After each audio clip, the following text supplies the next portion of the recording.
Hello, this is Mindy from The Weekend Gardener, and today I'd like to talk to you about a new product out on the market, and this product is through Grow and Make. And they sell many different types of kits and many different types of grow kits, from tomatoes and peppers, herbs, to this particular kit is a medical herb kit. And when you order this particular kit, what you're going to get is you're going to get your very own miniature greenhouse. Now when it arrives, what you're going to find is a clear lid, and you're going to find a container like this with these individual little cells. And what these are Jiffy pots, and these are actually going to be the little pots that you're going to plant your seeds in. Now what I really like about this is they're biodegradable, so you don't have to worry about once your seeds germinate damaging the roots and trying to scoop them up and transplant them. Now when you get your kit, what you're going to want to do is you're going to want to make sure that each cell has a Jiffy pot in it. Because through shipment, these Jiffy pots are going to be moved around. You may be wondering, wow, is this an only one-time deal? Where am I going to find these Jiffy pots? Well, the Jiffy pots are easily found in box stores. You can find them in nurseries. You can order them through seed catalogs. So finding replacements for these Jiffy pots are really no problem. And once you have a Jiffy pot in each cell, you're going to add water to this. And what's going to happen is these Jiffy pots are going to absorb the water, and they're going to grow. They're going to puff up.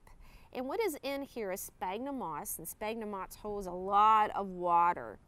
And the sphagnum moss is held together. It's compacted with this little netting that also is biodegradable. Now once they fill up, you're going to have a little indentation here in the center, and that's an indication or a button, so to speak, of where you need to plant your seed. Now you're going to loosen up this little netting to get to this sphagnum moss, and you're going to plant your seed according to the appropriate depth that is indicated on the seed packet and on a handout that they provide to you. And I'm going to talk about that in just a few minutes. Once you've got your seeds planted, you're going to make sure that they are in their individual cells, and then you're going to mist it with water. Now you may go, you know what, it'd be a lot easier if I just poured water on there. Well, that would be true. What's going to happen is you're running a chance of dislodging your seed or burying your seed deeper into the Jiffy pot, which you don't want that. If your seed floats up to the top, you can just gently push it down. But it's a lot better if you just take the time and mist these Jiffy pots. Now, once they're uniformly damp, you're going to want to create your greenhouse by putting this clear lid on here. Now, do not make the mistake of putting your greenhouse in direct sunlight. If you notice greenhouses during the summer, typically they have some type of shade cover on them.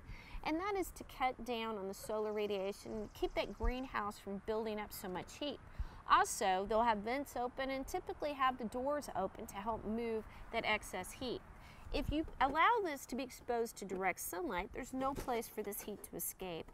And if your seeds have germinated, the seedlings are going to die.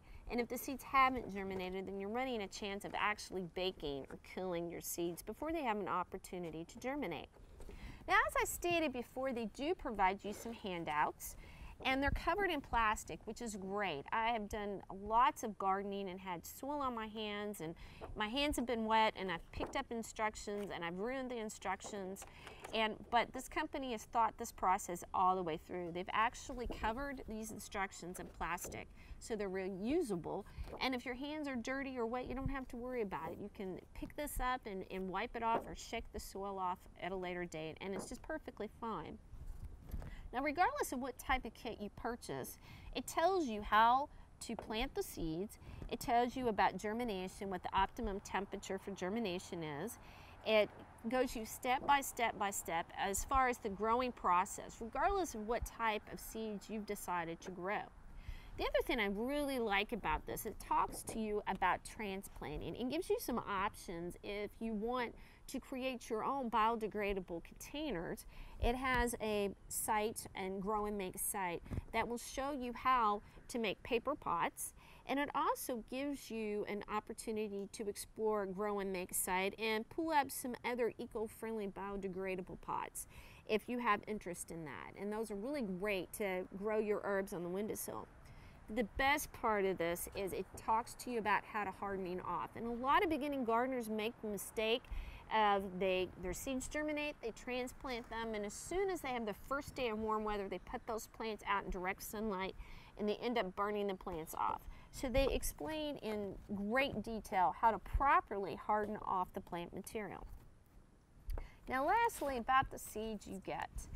In this particular case, they actually explain about each seed, what the plant material is used for, and in this case it's the medical herbs.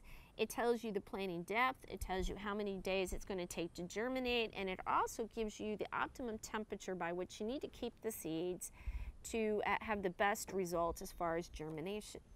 Now, you could misplace this paperwork, and this company has thought about this, and they've put the same information, except the use information, on the individual seed packets.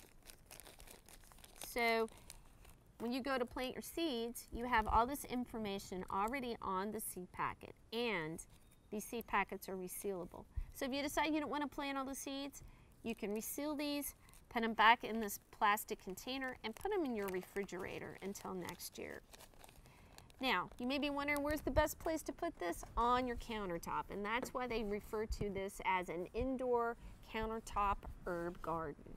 So the next time you're looking for a new product, or if you're a beginning gardener and you really want to taste a success, check out Grow and Make for their products. So until we meet in the garden again, this has been Mindy from The Weekend Gardener.